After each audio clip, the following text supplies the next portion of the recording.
আমি ভাবি যে এবার থেকে প্রতিদিনের ভিডিও প্রত্যেকদিন দেওয়ার চেষ্টা করব, কিন্তু 2026 সাল পড়ার পর থেকে যে সমস্ত ঘটনা আমাদের সাথে ঘটে চলেছে, তারপরে ভিডিও করা থাকে কিন্তু ভিডিওর ভয়েস এডিটিং দেওয়া হয় না, মানে ভয়েস ওভার দেওয়া হয় না।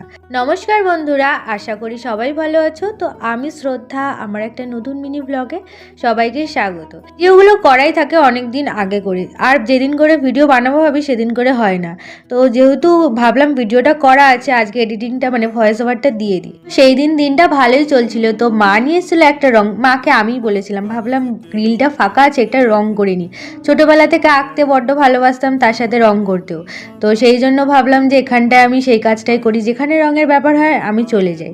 তারপর করে নিয়েছিলাম হচ্ছে স্নান। আর দুপুরবেলা মা তো খুব সুন্দর সুন্দর রান্না করেছিল, যেটা আমার সব থেকে ফেভারিট, মাছের তেল দিয়ে আলু দিয়ে তরকারি, মানে চচ্চড়ি। তারপর হয়েছিল আমাদের বাড়িতে চালতার আচার, যেটা আরও ফেভারিট আমার কাছে। তো ভিডিওটা ভালো লাগলে অবশ্যই একটা লাইক, কমেন্ট, শেয়ার আর